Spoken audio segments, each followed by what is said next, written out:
मेरा नाम है रॉबिन तनवर और आप देख रहे हैं जेपी एक्सलेंस एकेडमी। ठीक है, तो आज का जो चैप्टर है हमारा है खेलों में योजना। ठीक है, चैप्टर का नाम क्या है? खेलों में योजना। ये हम वन शॉट क्लियर करेंगे। ठीक है, सारे नोट्स बना रखे हैं मैंने इस चैप्टर के, जो टोटल नोट्स हैं वो बना रखे हैं। ठीक है, तो चैप्टर में हम क्या क्या पढ़ने वाले हैं वो बता देता हूँ मैं।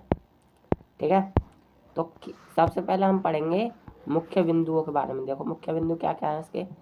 पहला बिंदु है योजना का अर्थ एवं उद्देश्य।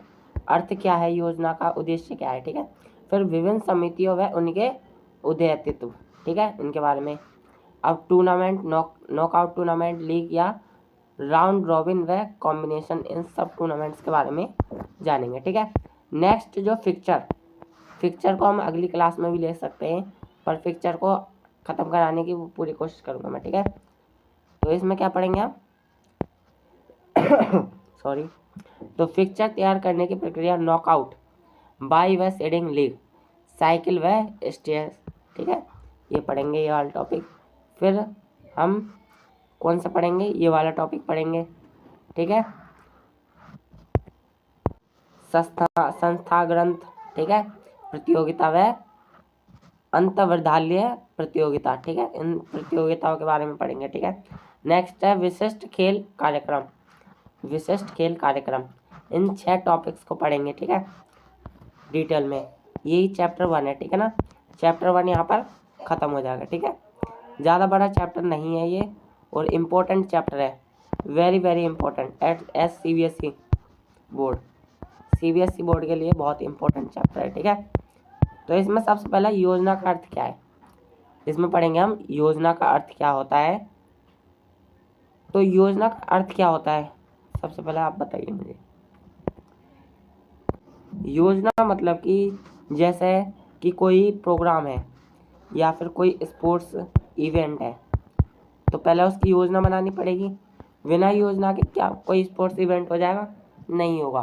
तो इसी को हम योजना कहेंगे। योजना का अर्थ इसी तरह होता है। ठीक है, बिना योजना के कोई कार्य संभव नहीं होता। ठीक है, योजना व्यक्तित्व तथा खेल प्रदर्शन के निरंतर विकास को सुनिश्चित करने तथा प्रदर्शन करने में खिलाड़ी को योग्य बनाने की एक महत्वपूर्ण विधि है। ठीक है, तो योजना का क्या अर्थ होता है?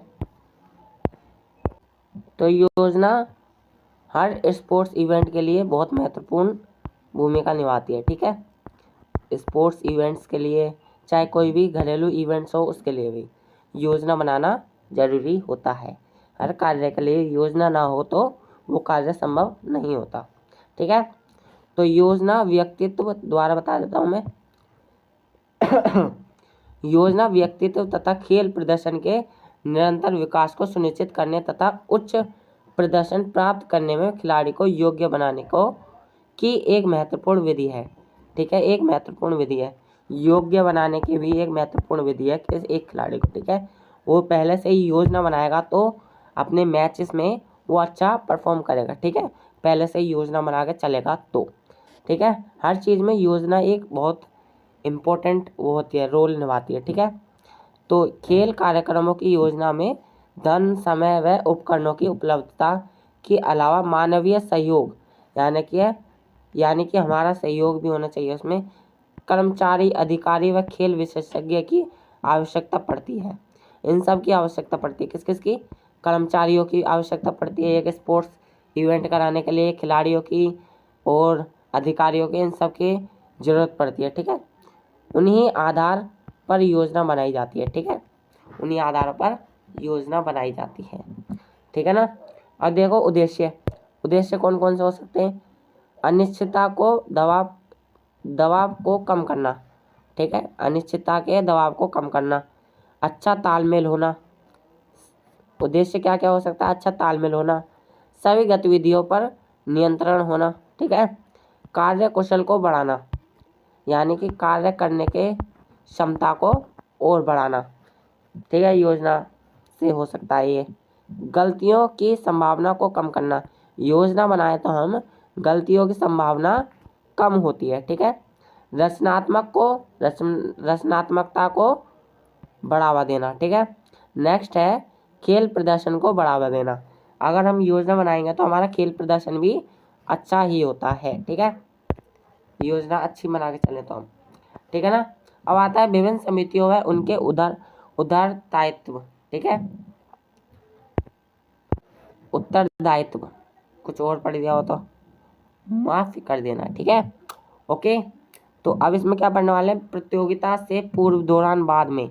ठीक है, प्रशासनिक निर्देशक, कार्यकारिणी समिति। ठीक है, तो सबसे पहले देखो, प्रतियोगिता से पूर्व, प्रतियोगिता से पूर्व, प्रतियोगिता के दौरान, प्रतियोगिता के बाद योजना, कौन कौन सी योजना कार्य करती है। यानी कि प्रतियोगिता शुरू होने से पहले कौन कौन सी योजना बनानी पड़ती है।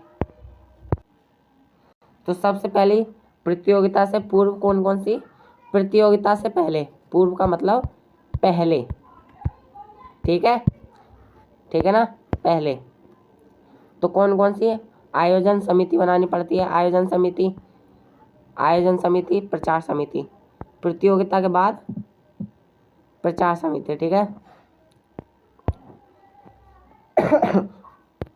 और प्रचार समिति, आयोजन समिति इसमें भी होती है, और क्रय समिति।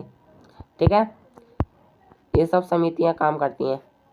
इसमें क्रय वित्तीय समिति, फाइनेंस कमेटी होती है, उसकी फाइनेंस जो पैसों का लेन देन करती है ना, उसको हम फाइनेंस कमेटी कहते हैं। ठीक है, अब आवास तथा खान पान समिति, यानी कि आवास यानी कि रहने का और खाने पीने की वाली समिति होती है, यानी कि होटल मैनेजमेंट वाली होती है पूरी एक समिति, कि खिलाड़ी कहाँ पर रहेंगे और किस तरह से खाना पीना उन सब का अरेंज करते हैं, तो उन्हें हम आवास तथा खान पान समिति कहते हैं। ठीक है, जो ये सब अरेंज करती हैं। परिवहन समिति, ठीक है, परिवहन समिति किस में आती है, जब खेल के दौरान, ठीक है, के ले जाना लाना, ठीक है, परिवहन समिति काम करती है, और ले जाने का काम भी परिवहन समिति करती है। ठीक है, अब देखो, सजावट व समारोह समिति, यानी कि सजावट कब होता है, खेल से पहले होता है। ठीक है ना, खेल से पहले होता है, तो वो किस में आती है, प्रतियोगिता के पहले वाली समिति होती है। कौन सी, सजावट। यानी कि जब हम किसी खेल का अरेंजमेंट कर रहे हैं, अरेंज कर रहे हैं, तो उसे सजाएंगे भी, तो मैदान है उसको पहले सजाएंगे। मान लो कोई आईपीएल मैच हो रहा है, सिंपल एग्जांपल दूंगा, कोई आईपीएल मैच हो रहा है, क्या आप उसमें डेकोरेट कब करोगे, उसे खेल से पहले ही तो करोगे, खेल होने से पहले ही तो करोगे, बाद में तो नहीं करोगे ना, बाद में तो उसका कुछ काम ही नहीं है सजावट का। तो सजावट का काम खेल से पहले होता है। ठीक है, ठीक है, और खाने पीने का काम खेल के दौरान भी होता है, खेल से पहले भी होता है, खेल के बाद भी होता है। ठीक है, ठीक है ना, तीनों में ही आता है। अब देखो, यातायात समिति, इमरजेंसी समिति बोलते हैं इसे, इमरजेंसी जो होती है, इमरजेंसी समिति, उसको हम इमरजेंसी यानी कि यातायात समिति कहते हैं। अधिकारियों के लिए समिति, अधिकारी जो होते हैं उनके लिए एक समिति होती है, उससे हम इसमें लाते हैं, किसमें, प्रतियोगिता के दौरान वाली समिति में, यानी कि जो स्पोर्ट्स इवेंट हो रहा है उस वाली समिति में आते हैं। ठीक है, अब देखो, अधिकारियों के लिए समिति, ठीक है, दोनों में आती है। अब खेल मैदान में उपकरण समिति, यानी कि ये क्या काम करती है, खेल मैदान को अच्छी तरह से करती है पूरा। ठीक है ना, और उपकरण समिति जो सारे इंस्ट्रूमेंट लाती है ना, उसे हम उपकरण समिति कहते हैं। ठीक है, जो सारे इंस्ट्रूमेंट लाती है उसे हम उपकरण समिति। जैसा कि एक क्रिकेट मैच में क्या क्या चाहिए, विकेट्स चाहिए। ठीक है, क्या क्या चाहिए, विकेट चाहिए, बैट चाहिए, बॉल चाहिए, ये सब चाहिए। तो उसका अरेंजमेंट कब करना होगा, प्रतियोगिता से पहले ही तो करना होगा, तो उसे हम कहेंगे प्रतियोगिता के पहले वाली समिति में आती है। कौन सी, खेल व मैदान उपकरण समिति। ठीक है, अब देखो, वित्तीय समिति, वित्तीय समिति कौन सी होती है, फाइनेंस समिति। ये पूरा फाइनेंस का खर्चा कितना होगा, कितना खर्चा देना है, किसको कितने पैसे देने हैं, ये सब कौन करेगी, वित्तीय समिति करेगी। ठीक है, जो फाइनेंस कमेटी होगी वो करेगी इसे। अब प्रतियोगिता के कार्यक्रम समिति, ठीक है, एक समिति ये भी आएगी इसमें। अब देखो, ये इसमें भी आ रही है, इसमें भी आ रही है, ठीक है। प्रतियोगिता कार्यक्रम समिति, ठीक है। अब देखो नेक्स्ट, अधिकारियों के लिए समिति, ये तीनों में आ रही है। अब सजावट व समारोह समिति, इसमें भी आ रही है, इसमें। पुरस्कार समिति किसमें आएगी? पुरस्कार समिति आएगी जब मैच कंप्लीट हो जाएगा, जो टीम जीतेगी उसे पुरस्कार मिल जाएगा, तो ये प्रतियोगिता के बाद वाली समिति में आ जाएगी। और प्राथमिक चिकित्सा, अगर कोई घायल होता है तो प्लेयर, उसे प्राथमिक चिकित्सा की सुविधा देने वाली कमेटी को हम क्या कहेंगे? प्राथमिक चिकित्सा समिति, ठीक है, ठीक है। आयोजन समिति, ये सब समितियां आती हैं, ठीक है। बता दिया मैंने कौन कौन सी समितियां आती हैं, कौन कौन सी नहीं, ठीक है ना। अब टूर्नामेंट क्या होता है? Tournament, what is tournaments, English में भी आ सकता है व्हाट इज टूर्नामेंट, और हिंदी में भी टूर्नामेंट क्या होता है, ठीक है। तो टूर्नामेंट मैचों की वह श्रृंखला है जिसके अंत में एक टीम विजयी होती है। ये क्या होता है? एक श्रृंखला होती है, यानी कि बहुत सारे ग्रुप आपस में लड़ते हैं, ठीक है। अंत में एक टीम जीतती है, ओनली वन विनर होता है, तो उसे हम क्या कहते हैं? टूर्नामेंट कहते हैं। तथा बाकी सभी टीमें मैच हार जाती हैं, ठीक है। टूर्नामेंट आयोजन की अनेक विधियां हैं जो अनेक कारकों पर निर्भर करती हैं, ठीक है। जैसे धन तथा समय की उपलब्धता, उपलब्ध मैदान, उपकरण व खेल अधिकारियों की संख्या, ठीक है। अब नॉकआउट टूर्नामेंट क्या होता है? नॉकआउट टूर्नामेंट उसे कहते हैं जब कोई टीम आपस में लड़ती है तो उसे खाली एक ही मौका मिलता है, ठीक है। और वो अगर एक मौके को हार जाती है तो वो टीम बाहर हो जाती है, तो इसे हम कहते हैं नॉकआउट टूर्नामेंट। अब देखो डेफिनेशन क्या है? इस प्रकार की प्रतियोगिता में जो टीम हार जाती है वह बाहर हो जाती है, ठीक है। केवल जीतने वाली टीम को ही प्रतियोगिता में आगे बढ़ा दिया जाता है, ठीक है ना। अब देखो लीग क्या होता है? लीग में जो टीम्स होती हैं, टीम्स को 3-4 मौके मिलते हैं, ठीक है। लीग टूर्नामेंट में भाग लेने वाली प्रत्येक टीम दूसरी टीम के साथ एक बार मैच अवश्य खेलती है। विजयी टीम हार जाती है, हार जीत से प्राप्त होने वाली अंकों के आधार पर घोषित की जाती है। यानी कि जो 8 टीमें, मान लो कि एक टीम में, यानी कि एक टूर्नामेंट में 8 टीमें, ठीक है। ये 8 टीमें 2 3 4 5 6 7 और 8, ठीक है। तो पहले ये इससे लड़ेगी, फिर इससे लड़ेगी, फिर इससे लड़ेगी, फिर इससे लड़ेगी, फिर इससे लड़ेगी, फिर इससे लड़ेगी। तो ये एक तरह का लीग टूर्नामेंट है। ये भी 8 मैच खेलेगी अपने, ये भी 8 खेलेगी, ये भी 8 खेलेगी, ये भी 8 खेलेगी, ये भी 8, ठीक है। तो ये सब टीमें कितने 8-8 मैचेस खेलेंगी। तो और जिसके पॉइंट्स लास्ट में ज़्यादा होते हैं उसे आगे टूर्नामेंट्स में बढ़ा दिया जाता है, जैसे कि सेमीफाइनल और फाइनल होते हैं, ठीक है ना। तो इसे हम कहते हैं एक तरह की लीग होती है ये, ठीक है। जैसे कि आईपीएल का मतलब क्या होता है? इंडियन प्रीमियर लीग, ठीक है। बेस्ट एग्जांपल है आईपीएल, जिसमें कितनी टीम होती हैं? 10 टीम होती है ना। तो 10 टीम आपस में मैचेस खेलती हैं, जिसके पॉइंट ज़्यादा होते हैं वो 4 टीम पहुंचती हैं, ठीक है। उन 4 टीमों में मैच होता है और लास्ट में 2 टीम फाइनल में पहुंचती हैं और फिर उन 2 टीमों में मैच होता है, ठीक है ना। तो इस तरह की टूर्नामेंट को क्या कहेंगे? लीग टूर्नामेंट, ठीक है। नेक्स्ट आता है बाई क्या होता है? ठीक है, बाई का मतलब होता है नॉकआउट टूर्नामेंट में भाग लेने वाली टीमों की संख्या यदि 2 गुणकों में नहीं है तो मैच सुनिश्चित करने के लिए टीमों की बाई दी जाती है, ठीक है। बाई मिलने पर टीम सीधा दूसरे राउंड में प्रवेश कर जाती है, ठीक है, ठीक है। यानी कि वो पहला मैच खेलती नहीं है। मान लो कि 5 टीमें, 1 2 3 4 5, पहली टीम को बाई मिल गई, तीसरी टीम को बाई मिल गई और 5वीं टीम को बाई मिल गई। तो ये तीनों टीम पहला राउंड खेलेंगी ही नहीं, ये सीधा दूसरे राउंड में पहुंच जाएंगी और ये 2 टीम पहला राउंड खेलेंगी, ठीक है। तो इसी को बाई कहते हैं, ठीक है। मान लो कि 4 टीमें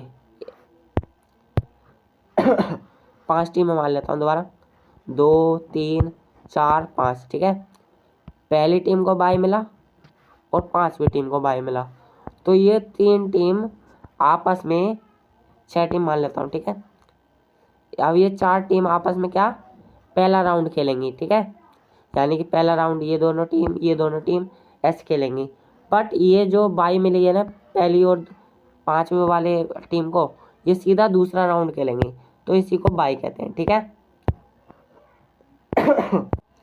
अब आता है सीडिंग। सीडिंग क्या होता है?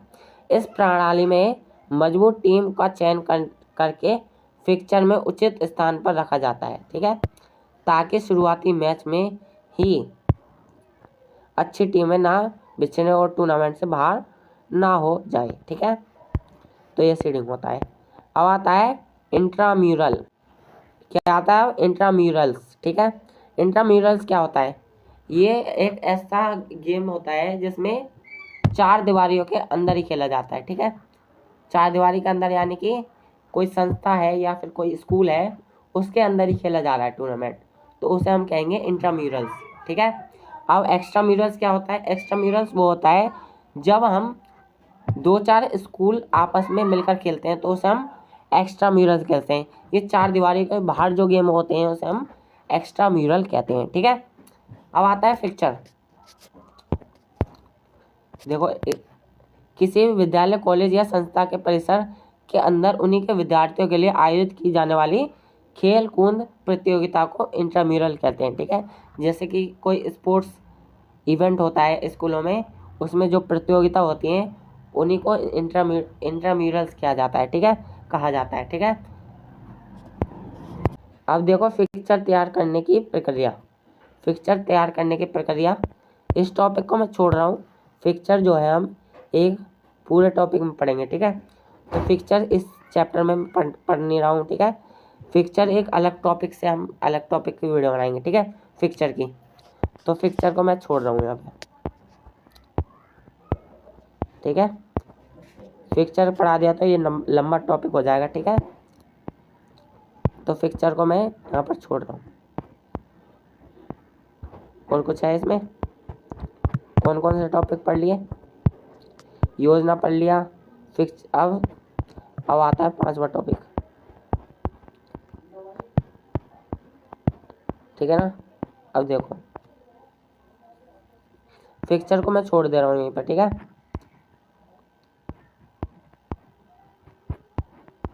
अब देखो, अब कॉम्बिनेशन टूर्नामेंट क्या होता है? What is combination tournament? तो कॉम्बिनेशन टूर्नामेंट में नॉकआउट व लीग दोनों प्रकार के मैच खेले जाते हैं। कॉम्बिनेशन टूर्नामेंट के दोनों प्रकार के होते हैं, नॉकआउट भी होते हैं और लीग टूर्नामेंट भी होते हैं। ठीक है, जो कॉम्बिनेशन टूर्नामेंट हैं वो लीग टूर्नामेंट्स भी होते हैं और नॉकआउट टूर्नामेंट्स भी होते हैं। ठीक है ना। उस समय अपनाई जाती है, यह क्या बोल रहा है? यह पद्धति उस समय अपनाई जाती है जब प्रतियोगिता टीमें बहुत लंबे चौड़े क्षेत्र पूरे देश में फैली हुई व उन सभी का एक स्थान में इकट्ठे होकर खेलना मुश्किल हो। ठीक है, इकट्ठे होकर खेलना मुश्किल हो। ऐसी स्थिति में उन टीमों को 4 या 6 जोन में विभाजित करके उनके जोन वाइज मैच कराए जाते हैं। ठीक है, इनके कैसे कराए जाते हैं? जोन वाइज मैच कराए जाते हैं तथा प्रत्येक जोन के विजेता को का इंटर जोन स्तर पर मैच आसानी से कराया जा सकता है। ठीक है, इस प्रकार से यह प्रतियोगिता 2 स्तरों, कौन कौन से 2 स्तर? प्रथम जोनल व द्वितीय इंटर जोनल पर खेली जाती है। टीमों की संख्या व समय की उपलब्धता के आधार पर इस प्रतियोगिता के दोनों स्तरों पर निम्नलिखित कॉम्बिनेशन हो सकते हैं। ठीक है, कौन कौन से कॉम्बिनेशन? एक तो नॉकआउट कम नॉकआउट टूर्नामेंट। ठीक है, और लीग कम लीग टूर्नामेंट। ठीक है, और नॉकआउट कम लीग टूर्नामेंट और लीग कम नॉकआउट टूर्नामेंट, इस तरह के कॉम्बिनेशंस हो सकते हैं। ठीक है, ठीक है ना। अब आता है नॉकआउट कम नॉक टूर्नामेंट क्या होता है? What is knockout cum knock tournament? Okay, then इसमें हम पढ़ने वाले हैं आउट कॉम्बिनेशन। इस प्रकार से में सभी टीमों को 4 जोन में विभाजित किया जाता है। जो सभी टीम है ना, क्या बोल रहा हूँ, जी बोल रहा हूँ मैं, टीम्स जो होती है ना, सभी जो टीम होती है ना, वो 4 जोन में बांट दी जाती हैं। ठीक है ना। तो प्राथमिक मैचों में सभी 4 जोनों की टीम जो नॉकआउट सिस्टम में खेलती हैं, प्रत्येक जोन से विजेता टीम पूर्ण नॉकआउट पद्धति से द्वितीय मैच या इंटर जोनल मैच खेलती है। ठीक है, कौन कौन सा मैच खेलती है? जोनल या फिर इंटर जोनल मैच खेलती है। ठीक है, चारों में से जो टीम जीतती है वह इंटर जोनल की फाइनल विजेता होती है। ठीक है, चारों में से जो टीम जीतती है ना उसे हम इंटर जोनल की फाइनल विजेता टीम कहते हैं। ठीक है ना, ठीक है ना। इसके बाद कितना टॉपिक बच रहा है हमारा, इसके बाद ज़्यादा बड़ा टॉपिक नहीं है। ठीक है ना, ओके, यहाँ तो कोई प्रॉब्लम तो नहीं। क्या करते हैं हम, हाँ यहाँ पर थे। ठीक है, अब देखो नॉकआउट सिस्टम से जोनल टूर्नामेंट। नॉकआउट सिस्टम यानी कि 4 जोन ये रहे, चारों में मैच कराया जा रहा है। इनमें से कोई जीतेगा, एक टीम जीतेगी, फिर इन दोनों का मैच कराया जाएगा। मान लो 3 विजेता हो गए तो जोनल ए से 1 विजेता आ गया। ठीक है, जोनल ए से विजेता ये है, जोनल बी से विजेता जोनल बी, जोनल सी, जोनल डी, फिर इन जोनल वालों के मैच कराए जाते हैं। ठीक है, तो इसको क्या कहते हैं हम, नॉकआउट कम नॉक टूर्नामेंट। ठीक है, ठीक है। अब आते हैं नेक्स्ट। इस प्रकार से जोन ए से नंबर 3, देखो एग्जाम्पल दिया गया है, देखो एग्जाम्पल दिया गया है। मान लो जोन ए में 4 टीमें, पहली, दूसरी, तीसरी, चौथी, 4 टीम से। अब पहली और दूसरी टीम का मैच कराया गया और तीसरी और चौथी टीम का मैच कराया गया। ठीक है, अब पहली और दूसरी में से पहली टीम जीत गई और तीसरी और चौथी में से तीसरी टीम जीत गई। तो जोन ए से कौन जीत गया, जोन ए से जीत गया 3। ठीक है, अब जोन बी की बारी आई। जोन बी में 5, 6 और 7, 8 नाम की टीम है। ठीक है, अब 5 और 6 में मैच कराएगा, 5 नंबर की टीम और 6 नंबर की टीम में मैच कराएगा और 5 और 6 में से 5 जीत गया मान लो, और 7 और 8 में से 7 जीत गया। तो जोन बी से जो है वो 7 विजेता है। ठीक है, जोन बी से 7 नंबर की टीम जीत गई। ठीक है, अब मान लो जोन सी है, this is zone C. Okay, this is zone C. Zone C में 9वां, 10वां, 11वां, 12वां 4 टीमें, 9वीं, 10वीं, 11वीं, 12वीं 4 टीमें। 9वीं और 10वीं में से मान लो 9वीं जीत गई और 11वीं और 12वीं में से 11वीं जीत गई। ठीक है ना, तो कौन सी टीम जीत गई, जोन सी में से, जोन सी में से 9 नंबर की टीम जीत गई। अब देखो जोन डी जो है 13, 14, 15, 16 4 टीमें। अब मान लो 13, 14 में से 13 नंबर की टीम जीत गई। ठीक है, 13 नंबर की टीम जीत गई और 15, 16 में से 15 नंबर की टीम जीत गई। अब 15 और 16 मैच, 13 और 15 मैच कराया गया तो 13 नंबर की टीम जीत गई। तो जोन डी में से कौन जीत गया, 13 नंबर की टीम जीत गई। अब देखो इसी को बोला गया है, इस प्रकार से जोन ए से कौन से नंबर की, 3 नंबर की, जोन बी से 7 नंबर की और जोन सी से 9 नंबर की और जोन डी से 13 नंबर की टीम जीत गई। ठीक है, अब इन सभी 4 जोनल विजेता टीमों का इंटर जोनल मैच में नॉकआउट पद्धति से होगा। ठीक है, अब इनका नॉकआउट मैच होगा, यानी कि जो जोन ए और बी से खेली गई टीम है ना उन दोनों में कराया जाएगा। यानी कि टीम 3 जीती थी और टीम 7 जीती थी ना, इन दोनों का मैच होगा पहले तो। ठीक है, फिर 9 नंबर और 13 नंबर की जो टीम है इन दोनों का मैच होगा। ठीक है, तो ये नॉकआउट होगा। ठीक है, कैसा मैच होगा, नॉकआउट टूर्नामेंट। ठीक है, तो अब नॉकआउट में से मान लो कि ए और बी में से 3 नंबर की टीम जीत गई। ठीक है, 3 नंबर और 7 नंबर में से 3 नंबर की टीम जीत गई और 9 में और 13 में से 9 नंबर की टीम जीत गई। फिर अब इन दोनों में मैच होगा, इन दोनों में मैच होगा तो 3 और 9 का मैच होगा। तो मान लो 9 नंबर की टीम जीत गई, तो फिर ये 9 नंबर की टीम है ना, this is the real winner. ठीक है, ये असली के चैंपियन है। ठीक है ना, जो फाइनल जो चैंपियन होगी ना वो ये टीम होगी। ठीक है, इंटर जोनल विजेता चैंपियन। ठीक है, इसको हम फाइनल विजेता कहेंगे। ठीक है ना, ठीक है ना। अब देखो लीग कम लीग टूर्नामेंट क्या होता है, what is league cum league tournament. Okay, the combination इस प्रकार में सभी टीमों को 4 जोन में विभाजित कर दिया जाता है। तो जो टीम है ना 4 जोन में विभाजित कर दिया जाता है। सभी टीम अपने अपने जोन में लीग सिस्टम से जोनल मैच खेलती हैं। उसी प्रकार चारों जीनों क्या लिखा है, जोनों से 4 विजेता टीम लीग सिस्टम से इंटर जोनल मैच खेलती हैं। ठीक है, अब देखो, मान लो कि जोन ए में पहली, दूसरी, तीसरी, चौथी, पांचवी, छठी, पहली दूसरी का मैच हुआ, पहली तीसरी, दूसरी तीसरी, तो ये लीग टूर्नामेंट की तरह है। ठीक है, लीग टूर्नामेंट तो आप भी बना सकते हो। ठीक है, league tournament are very easy. ठीक है, इज वेरी इजी, आर नहीं इज। ओके, तो ये लीग टूर्नामेंट है, इसे तो आप भी देख सकते हो कितना आसान है। लीग टूर्नामेंट आईपीएल का सबसे बढ़िया एग्जाम्पल है।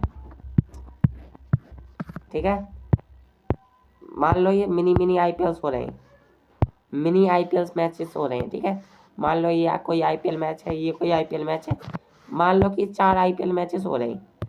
ठीक है, पहला आईपीएल मैच, दूसरा आईपीएल मैच, तीसरा आईपीएल मैच और चौथा आईपीएल मैच। या फिर मान लो कि zone A, zone C, zone D और जोन ए बी ये हैं। मान लो कि ये 2000 एग्जाम्पल दे रहा हूँ। ठीक है ना, 2015 का मैच है ये। ठीक है, तो लीग टूर्नामेंट का बेस्ट एग्जाम्पल है, वो दे रखा है इसमें। ठीक है, मान लो कि जोन ए है, जो है जोन ए में, जोन ए मान लो ये एक विद्यालय है, विद्यालय ए, विद्यालय बी और विद्यालय सी और विद्यालय डी। ठीक है, टीम बनाई होंगी स्कूल के क्लासेस में, मान लो 2 पहली और दूसरी टीम बनाई, पहली तीसरी, दूसरी तीसरी, ये टीम बनाई है ऐसा करके। ठीक है, पहले नंबर की टीम, दूसरे नंबर की टीम, तीसरे और चौथे नंबर की टीम, इनमें आपस में मैच कराया गया। ठीक है, लीग टूर्नामेंट के आधार पर। ठीक है, और जिसके पॉइंट ज़्यादा होंगे वो उस टीम को आगे नेशनल खेलने के लिए मौका मिलेगा, यानी कि एक्स्ट्रा म्यूरल खेलने के लिए मौका मिलेगा। ठीक है, ठीक है, तो वो आगे जाके एक्स्ट्रा म्यूरल मैच खेलेगा। ठीक है, यानी कि 4 दीवारियों के बाहर, इस 4 दीवारियों के अंदर मैच हो रहा है जोन का। ठीक है, लीग टूर्नामेंट। ठीक है, अब ऐसे ही बी कोई स्कूल है, उसमें ये टूर्नामेंट हो रहे हैं आपस में, यानी कि इसमें कौन कौन सी टीम है, 5 नंबर की, 6 नंबर की, 7 नंबर की और 8 नंबर की टीम। ठीक है, इन सब में कॉम्बिनेशन मैच होगा, यानी कि ये इसके साथ लड़ेगा, ये इसके साथ, ये इसके साथ। ठीक है, ऐसी इस सब टीम बराबर के मैचेस खेलेंगे। ठीक है, इसमें नॉकआउट सिस्टम नहीं है, यानी कि एक बार हार गए तो वो बाहर, ऐसा नहीं है। ठीक है, पॉइंट्स के आधार पर ये विनर घोषित करते हैं। मान लो कि विद्यालय ए से 3 नंबर की टीम जीत गई और विद्यालय बी से 7 नंबर की टीम जीत गई। जोन को मैं विद्यालय बोल रहा हूँ। ठीक है, तो आप जोन बोलना है आपको। ठीक है, विद्यालय बी से 7 नंबर की और विद्यालय सी से 9 नंबर की टीम जीत गई। ठीक है, और विद्यालय डी से 13 नंबर की टीम जीत गई, 13 ही है ना, 13 ही है शायद। तो इस प्रकार होता है। इस प्रकार से जोन ए से कितने नंबर की, 3 नंबर की, जोन बी से 7 नंबर की, जोन सी से 9 नंबर की और डी से 13 नंबर की टीम जीत गई। ठीक है, अब इन सभी 4 जोनल विजेताओं का द्वितीयक मैच होगा, यानी कि सेकंड मैचेस होंगे जो एक्स्ट्रा म्यूरल हैं वो होंगे। पहले इंट्रा म्यूरल हो रहे थे, अब एक्स्ट्रा म्यूरल्स होंगे। ठीक है,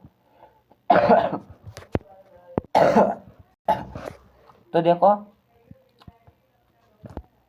मान लो कि 8 इस तरह से हो रहे हैं। ठीक है, 3 नंबर की टीम जीती तो 3 और 7 के बीच का मैच है, तो ऐसा ही लीग टूर्नामेंट इनके बीच में हो रहा है। कौन कौन सी टीम के बीच में, 3 नंबर की, 7 नंबर की, 9 नंबर की और 13 नंबर की टीम के बीच एक लीग टूर्नामेंट हो रहा है। ठीक है, चारों टीम बराबर के मैचेस खेलेंगे। ठीक है ना, तो ये क्या हो गया, ये हमारा हो गया लीग कम लीग टूर्नामेंट। ठीक है, नॉकआउट कम लीग टूर्नामेंट क्या होता है, तो कॉम्बिनेशन इस प्रकार में प्रथम सभी टीम मैं बताता हूँ। पहला क्या होता है, जोन्स में नॉकआउट टूर्नामेंट होता है, फिर जो फाइनल में जो होते हैं वो लीग टूर्नामेंट्स होते हैं। ठीक है, लीग टूर्नामेंट्स होते हैं। देखो कैसे, पहले क्या हो रहा है, इनमें नॉकआउट टूर्नामेंट हो रहे हैं। मान लो विद्यालय ए, जोन को मैं विद्यालय बोल रहा हूँ, जोन ही बोल देता हूँ। जोन ए में 4 टीम से, चारों टीमों में आपस में मैच हो रहा है। पहली और तीसरी टीम जीत गई पहले नॉकआउट टूर्नामेंट में। सेकंड राउंड में 3 नंबर की टीम जीत गई, 2 राउंड हुए, और इसमें 7 नंबर की टीम जीत गई, ऐसी करके नॉकआउट है ना। और इसमें 9 नंबर की टीम जीत गई, और इसमें 13 नंबर की टीम जीत गई, ठीक है। तो ये क्या हो गया, नॉकआउट हो गया। हमें अब लीग टूर्नामेंट बनाना है। अब ये जो चारों टीमें अब ये लीग टूर्नामेंट्स खेलेंगी। कैसा गेम खेलेंगी, लीग टूर्नामेंट खेलेंगी। ये 3 नंबर की टीम हो गई, 7 नंबर की टीम हो गई, 9 नंबर की टीम हो गई, और 13 नंबर की टीम हो गई। ये सब लीग टूर्नामेंट्स खेलेंगे अब, ठीक है, ठीक है ना।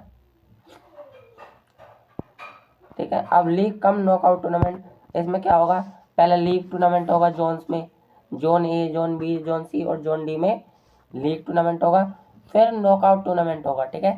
जो टीम पहुंचेंगे ना आगे, उनका फिर नॉकआउट टूर्नामेंट्स होंगे, ठीक है। देखो ये कैसा है, लीग टूर्नामेंट हो रहा है, लीग टूर्नामेंट हो रहा है।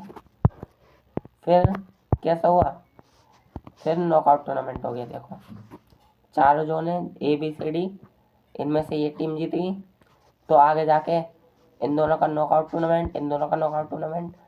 फिर इनमें से 3 नंबर की टीम, फिर राउंड्स बन रही। पहला राउंड में ये पहुंची, दूसरे राउंड में ये पहुंची, और तीसरा राउंड में 2 ही राउंड है वैसे तो, और ये जीत गई 9 नंबर की टीम, ठीक है। अब देखो इंटरम्यूरल क्या होता है, इंट्राम्यूरल प्रतियोगिता क्या होती है।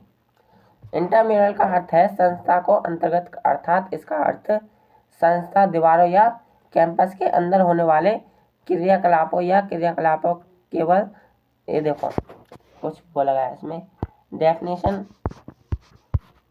बहुत खराब दी गई है इसमें, ठीक है ना। तो सबसे पहले बता दूं, इसका मतलब है कि जो इंट्राम्यूरल है ये एक स्कूल आयोजित कराती है, ठीक है। वो स्कूल किसी भी बाहर के बच्चे को पार्टिसिपेट नहीं करने देती, ठीक है। जो स्कूल का है ना, उन्हीं को इसमें पार्टिसिपेट करने का मौका मिलता है, ठीक है। इसमें बहुत सारे सभी विद्यार्थियों को मौका मिलता है, ठीक है। तो यही है इंट्राम्यूरल। अब आता है इंट्राम्यूरल का महत्व। इंट्राम्यूरल का महत्व क्या है, विद्यालय संस्था के प्रत्येक कक्षा के प्रत्येक विद्यार्थी के लिए आवश्यक होती है, ठीक है। बिंदु इसको महत्व प्रदर्शित करते हैं। कौन कौन से बिंदु हैं, ये बिंदु हैं। विद्यार्थी को क्या शारीरिक, देखो विद्यार्थी को शारीरिक, मानसिक और भावनात्मक व सामाजिक विकास को इंट्राम्यूरल्स अति आवश्यक है, ठीक है। इससे शारीरिक, मानसिक और भावनात्मक और सामाजिक विकास होता है, ठीक है, ठीक है। विकास की गतिविधियां प्रारंभ हो जाती हैं, ठीक है। यह कार्यक्रम विद्यार्थियों के आचारिक व नैतिक मूल्यों पर भी बल देता है, ठीक है।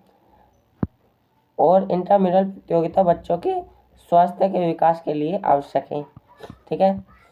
अब देखो नेक्स्ट है, यह कार्यक्रम बच्चों की लड़ाकू प्रवृत्ति को शांत करने के लिए भी जरूरी है, ठीक है। यह कार्यक्रम बच्चों को तारोताजा रखने में, यानी कि ये स्ट्रेस फ्री करती है, ठीक है। प्रतियोगिता जो होती है बच्चों को स्ट्रेस फ्री करती हैं, ठीक है ना, उन्हें चुस्त बनाती हैं, ठीक है। इंट्राम्यूरल प्रतियोगिता बच्चों को अधिक से अधिक मनोरंजन प्रदान करती है, यानी कि खेल में मनोरंजन तो होता ही है। अब नेक्स्ट देखो, विद्यार्थी को खेलों में भाग लेने के प्रचुर अवसर प्रदान किए जाते हैं, ठीक है ना, ठीक है। नेक्स्ट, विद्यार्थियों में नेतृत्व गुणों को विकसित करने के लिए आवश्यक है, ठीक है, कि उनके गुणों को विकसित करने के लिए बहुत आवश्यक है, ठीक है। अब देखो meaning of extramural, what is the meaning of extramural. Extramural यानी कि 4 दीवारियों के बाहर जो मैचेस होते हैं उन्हें एक्स्ट्राम्यूरल कहते हैं। तो एक्स्ट्राम्यूरल का मतलब क्या होता है वो बता देता हूँ। एक्स्ट्रा एक लैटिन भाषा से लिया गया शब्द है, ठीक है। एक्स्ट्रा का मतलब क्या होता है, बाहर, और म्यूरल का मतलब 4 दीवारियों के से मिलकर बना है, ठीक है। 4 दीवारी और बाहर से मिलकर बनने वाला शब्द एक्स्ट्रा म्यूरल है। ठीक है, ये बोला गया है। एक्स्ट्रा म्यूरल का मतलब ये है कि जब स्कूल से बाहर जो प्रतियोगिता होती है, यानी कि नेशनल लेवल पर जो मैचेस होते हैं, उन्हें हम एक्स्ट्रा म्यूरल की श्रेणी में रखते हैं। ठीक है ना, तो ये एक्स्ट्रा म्यूरल में होगी। जहाँ इसमें क्या होता है मैं बता देता हूँ, डेफिनेशन नॉट इनफ। ठीक है, ये कुछ नहीं है। ठीक है ना, मैं बताता हूँ इससे बढ़िया। जो एक्स्ट्रा म्यूरल है उसमें जो मैचेस हैं वो 4 दीवारी के बाहर होते हैं, यानी कि जो स्कूल में होगा मैच, तो स्कूल में बच्चों के लिए होंगे, तो वो है इंट्राम्यूरल। ठीक है, और अगर वो बाहर हो रहा है तो वो एक्स्ट्राम्यूरल, यानी कि स्कूल से बाहर खेले जाने वाले मैचेस, यानी कि 4-5 स्कूल मिलकर जो खेलते हैं उन्हें हम एक्स्ट्राम्यूरल की श्रेणी में, इसमें अलग अलग स्कूल से बच्चे पार्टिसिपेट करते हैं। ठीक है, तो ये एक्स्ट्राम्यूरल्स में आ गए। ठीक है, एक्स्ट्राम्यूरल कंपटीशन अंतर विद्यालय प्रतियोगिता के कई उद्देश्य होते हैं, जिनमें कुछ का वर्णन निम्नलिखित है। ठीक है, कौन कौन से खेलों के स्तर में वृद्धि करना, to improve the standard of sport. ठीक है,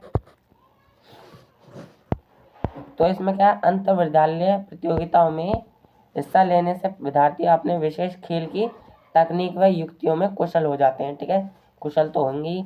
इस प्रकार यह खेल प्रतियोगिता खेलों के स्तर में वृद्धि कराने में मददगार साबित होते हैं। ठीक है, अब देखो, to develop fraternity and sportsmanship.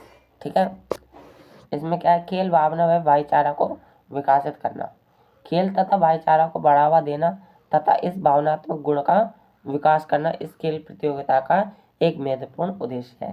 ठीक है, इन प्रतियोगिताओं में हिस्सा लेने के परिणाम स्वरूप विद्यार्थी में खेल भावना व भाईचारा का विकास होने लगता है। ठीक है, अब नेक्स्ट जो पॉइंट है, विद्यार्थियों को अनुभव प्रदान करना, to provide experience to student. ठीक है, तो इसमें प्रतियोगिता में चयनित खिलाड़ी अंतर विद्यालयीन प्रतियोगिता में हिस्सा लेकर विशेष अनुभव प्राप्त करते हैं। ठीक है, जिससे विद्यार्थी के खेल का स्तर बढ़ता है। ठीक है, तथा वह अगले स्तर को प्राप्त करने का प्रयास करते हैं। ठीक है, तो वो अपने इम्प्रूवमेंट बढ़ाते हैं। ठीक है ना, कि मैं और अच्छा क्या कर सकता हूँ इस खेल में। ठीक है, तो नए नियमों का, नवीनतम तकनीकों की जानकारी प्राप्त करना, to receive the knowledge of new rules and advance technique. ठीक है, टेक्निक्स। इस प्रतियोगिता में हिस्सा ले रहे विद्यार्थी की विभिन्न खेलों के नियमों के बारे में उचित ज्ञान प्राप्त होता है। ठीक है, तथा वह नवीन तकनीकों व युक्तियों को सीखते हैं। ठीक है, जिनके परिणाम स्वरूप वह पहले से अधिक कुशल हो जाते हैं। ठीक है ना, वो पहले से क्या हो जाते हैं, अधिक कुशल हो जाते हैं तथा अपने खेलों के स्तर पर प्रदर्शन को सुधार लेते हैं, जो वो जिनमें कमी है ना चीज़ों में, उसको सुधारते हैं। ठीक है,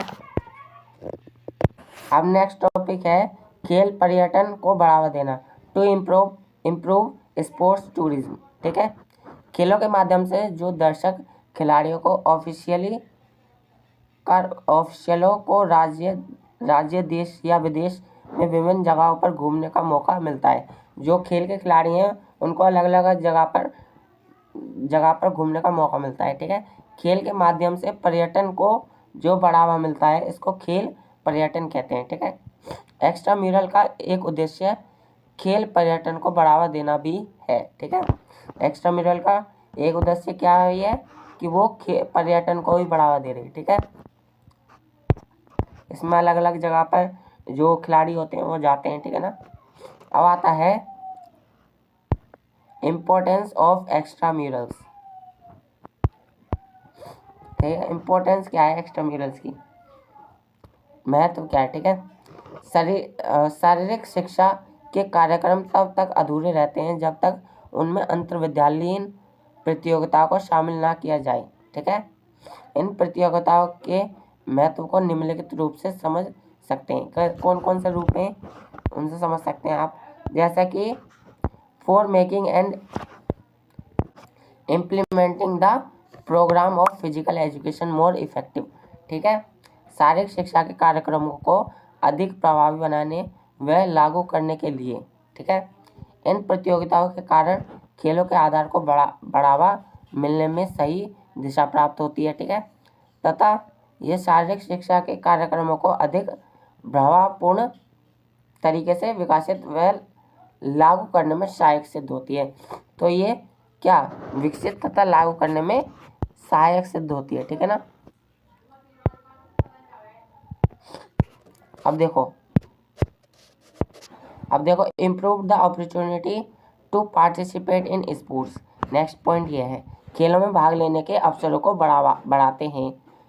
इन प्रतियोगिताओं के कारण विद्यार्थियों को खेलों में भाग लेने के अधिक अवसर प्राप्त होते हैं। ठीक है, जो विद्यालय ऐसी प्रतियोगिताओं में भाग नहीं लेते हैं उनके विद्यार्थी अभिप्रेरित होकर इन खेलों प्रतियोगिताओं में भाग लेना प्रारंभ कर देते हैं। ठीक है, चैप्टर खत्म ही हो गया है, बस ये रह गए 4-5 पॉइंट्स। ठीक है, अब नेक्स्ट जो पॉइंट है ये पढ़ लिया हमने, enhancing standard of sports performance. Next point ये है, यानी कि खेल प्रदर्शन के स्तर को बढ़ाने के लिए, खेल प्रदर्शन के स्तर को कैसे बढ़ाया जाए, ठीक है, उसके लिए। ठीक है, विशेष तौर पर इन प्रतियोगिताओं का द्वारा पराजित होने वाली टीमें आने वाली वर्ष के लिए अपने खेल स्तर पर व प्रदर्शन को बेहतर बनाने के लिए क्या करती हैं, कठिन अभ्यास कर सकती हैं। ठीक है, इस प्रकार यह प्रतियोगिता खेल स्तर को बढ़ाने में मददगार साबित होती है। ठीक है ना। अब नेक्स्ट आता है provide appropriate knowledge of sports technique. ठीक है, टेक्निक्स। ओके, इसमें क्या है, खेल तकनीकी की उचित जानकारी प्राप्त करती है। ऐसी टीमें जिन्हें खेल की उचित व नई तकनीक का पता नहीं होता है, यह अंतर्विद्यालय प्रतियोगिताओं में हिस्सा लेने से नई तकनीक के बारे में जानकारी प्राप्त होती है। ठीक है, जो नई टेक्निक्स हैं उनके बारे में इन्हें जानकारी प्राप्त होती है। ठीक है, नेक्स्ट है विद्यार्थियों को अपने खेल योग्यताओं को प्रकट करने के अवसर प्रदान करती है। To provide opportunity to school to show their sports ability. ठीक है, अपने खेल संबंधी योग्यता व क्षमताओं को प्रदर्शन करने के लिए सभी विद्यार्थियों के पास भरपूर अवसर होते हैं। ठीक है, होता है। ठीक है, यदि कोई विद्यालय या उसका विद्यार्थी खेलों के क्षेत्र में अच्छी योग्यता रखता है और अंतर्विद्यालयीन प्रतियोगिताओं में अच्छा प्रदर्शन करता है तो इससे विद्यार्थी के साथ साथ विद्यालय का नाम भी गौरवान्वित होता है।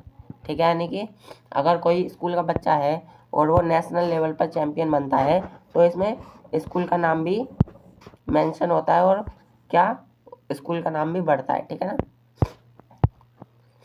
अब देखो विशिष्ट खेल कार्यक्रम। विशिष्ट खेल कार्यक्रम कौन से हैं? विशिष्ट खेल प्रतियोगिताओं से अभिप्राय खेल प्रतियोगिताओं से अलग कार्यक्रम से है। इन प्रतियोगिताओं का उद्देश्य समाज में क्या करना, समाज में एकता बढ़ाना, स्वास्थ्य तथा बीमारियों से बचाव, समाज में एकता। ठीक है, स्वास्थ्य समाज बीमारियों के बारे में जागृत लाना तथा क्या ये धर्मरात संस्थाओं के लिए धन संचय करना। ठीक है, ये आ गया विशिष्ट खेल कार्यक्रम। ठीक है, ये लास्ट टॉपिक है हमारा, खत्म है बस।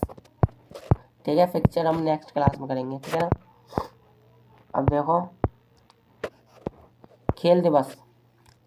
अब आता है विशिष्ट खेल कार्यक्रम। खेल दिवस विद्यालय द्वारा प्रत्येक वर्ष बच्चों के सर्वांगीण विकास के लिए खेल दिवस का आयोजन किया जाता है, जिसे हम स्पोर्ट्स डे बोलते हैं। स्पोर्ट्स डे हर स्कूल में मनाया जाता है। ठीक है, खेल दिवस के उद्घाटन या समापन समारोह में विद्यार्थियों द्वारा विशेष प्रदर्शन जैसे डंबल मास, पीटी, लेजियम, पिरामिड, एरोबिक, नृत्य व गायन तथा और कौन सा है, योगासन का प्रदर्शन भी किया जाता है। योगासन का प्रदर्शन भी किया जाता है। ये सब कार्यक्रम होते हैं वहाँ पे। ठीक है, खेल दिवस में भविष्य की प्रतियोगिताओं के लिए उत्कृष्ट खिलाड़ियों के चयन का अवसर मिलता है।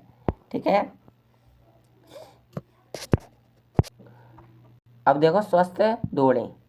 इन दौड़ों का आयोजन स्वास्थ्य विभाग, खेल विभाग या सामाजिक संगठनों द्वारा किया जाता है। ये किसी विभाग द्वारा किया जाता है। इनका मूल उद्देश्य राष्ट्र में स्वास्थ्य के स्तर में वृद्धि करना होता है, यानी कि हेल्थ इश्यूज को कम करने के लिए होता है। ठीक है, इन दौड़ों के लिए तिथि तथा समय की काफ़ी पहले निर्धारित किया जाता है। ठीक है, जिसके लिए धावक व प्रतियोगिताओं की पंजीकरण पहले ही करवाना होता है। ठीक है, इनका पहले ही पंजीकरण करवाना होता है।